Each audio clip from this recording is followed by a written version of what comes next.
Texas Republican Senator Ted Cruz. Good morning. Good to have you in good to be with studio. you. It's always good to do it this way. All right, so let's start first with this decision happening overnight, scrapping these bailouts, as the president likes to call them. Look, it was exactly the right thing to do. These are massive bailouts to insurance companies.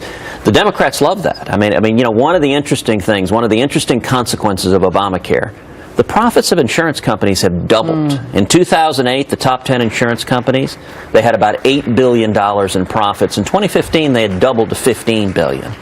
And so, of course, we shouldn't be bailing out insurance companies. And, you know, one of the things that was also very clear, what the Obama administration was doing, writing billions of dollars of checks, was illegal. It was contrary. Congress hadn't appropriated the funds. So the president is doing the right thing, but it underscores the need in the Senate that we got to step up and deliver on our promise to repeal Obamacare, that it puts even further heat on the Senate. I think we're close, and we can't give up on it. We need to keep working until we get to 50 votes and deliver on that promise. As a result of this move by the president, lawsuits, are they likely? There may be lawsuits, but they're not going to win. All right. In fact, there has been a lawsuit against the Obama administration where the court ruled that the payments to the insurance companies were contrary to law. So the lawsuits, the Democrats are blowing smoke if they say they're going to sue. All right, speaking of the Democrats, this is what Nancy Pelosi has to say about this move by the president. Listen. It is a sabotage of the Affordable Care Act and, quite frankly, a real disservice to the American people, many of whom voted for him.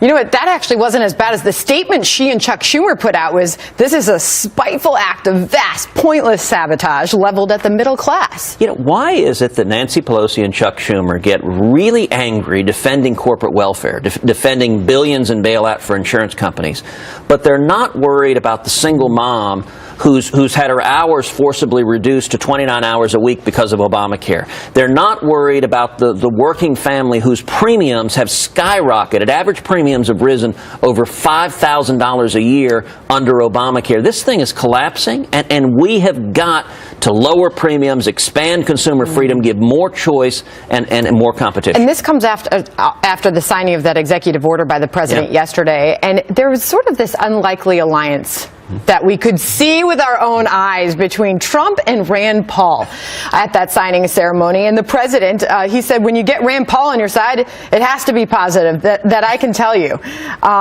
Boy, he said. So, I mean, you have to remember, going back to the primaries, we were both there. There was some choice words that were exchanged between these two. Was that interesting for you to see that? It has been an amazing journey.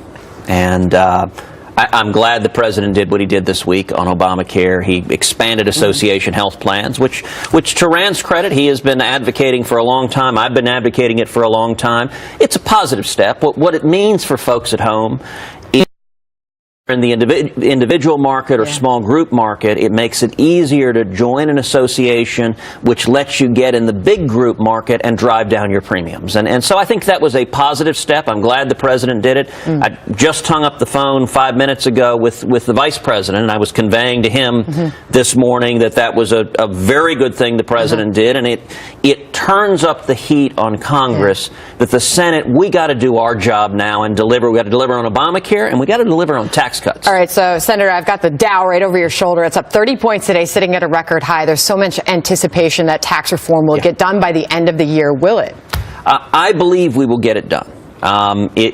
But timing is everything. If we go into the new year, that changes things. Will it get done before end of year? We have a couple of months at least of work to do. We're at the beginnings, the beginning stages of tax reform. There are a lot of negotiations and back and forth in the House and the Senate. I think we'll get it done. I think it'll be late this year or early next year. I don't know the exact timing.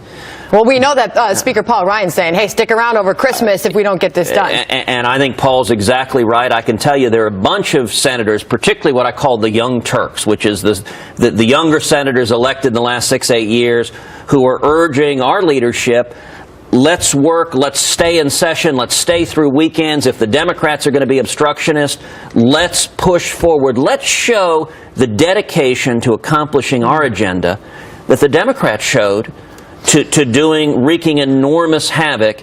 And I think on tax reform, virtually every Republican wants to get to yes.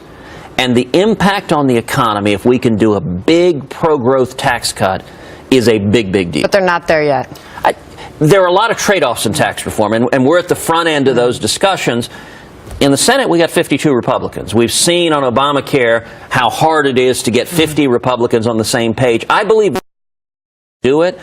I can tell you, I'm spending every waking moment trying to bring Republicans together, trying to produce consensus and get the job done. I want to talk about your state. The House just approved this $36.5 billion disaster aid bill. This obviously affects the people of your state after Harvey. Yeah. By the way, how are things going? You know, Texas is hurting. I mean, Harvey did enormous damage through a massive stretch. I mean, 250 miles from Corpus to Louisiana. We're coming back. I mean, it was inspirational to see Texans coming together and standing together and you know, in the middle of the storm. I actually think the story of Harvey will be the thousands of Texans that just went out and saved their neighbors, rednecks and bass boats. It was amazing to see those stories. I spent a lot of time down in the state of Louisiana. People really came together after that. And I will tell you, 2 weeks ago, Congress just passed legislation that I introduced with John Cornyn and Marco Rubio, and it's targeted tax relief at all of the people who were hit by Harvey and Irma and Maria. It lets people deduct the damages from the storm. It lets people withdraw from their retirement, their 401k and IRA without paying the penalties. It gives tax credits, much needed help for employers that paid their employees during the storm. And an update on Puerto Rico. The FBI is now investigating corrupt use of some of those government funds, with people withholding, mishandling crucial supplies. They're looking into that right now. We're limited on time, so I want to get to this Steve Bannon, because I need to get your response to this, Senator. Steve Bannon is planning to challenge every Republican incumbent except for you. You know, there are a lot of battles in Washington. There are a lot of battles politically. I have, in my time in the Senate, stayed out of incumbent primaries. I'm going to continue to do that, and stayed out of the battles between players there. My is substance. We got a job to do. And you know what? There's a reason Steve is talking about doing it. And let me tell everybody what he said, first of all. He said this on Fox News. There's a coalition coming together that is going to challenge every Republican incumbent except for Ted Cruz. This is obviously the former White House chief strategist. Look, the reason people are so unhappy, they're ticked off. We've got Republican control of every branch of government, and we're not delivering. You know, if senators don't want to see those kind of challenges, there's an easy solution to that. Let's do what we said we would do. Let's deliver on tax cuts and repealing Obamacare. If we get that done, I'm a big believer good policy is good politics. We'll have a terrific 2018 election year if we cut taxes, repeal Obamacare, and the economy booms. If we don't get any of that done, 2018 could be a bloodbath. We control our own fate. Deliver results. I've got to leave it there. Generally speaking, how are things for your party, Senator? Hanging in the balance. It depends on if we do what we said we would do. If we honor our promises, they'll be great. If we don't, they'll be really lousy for the country. Senator Ted Cruz, great to have you. All right.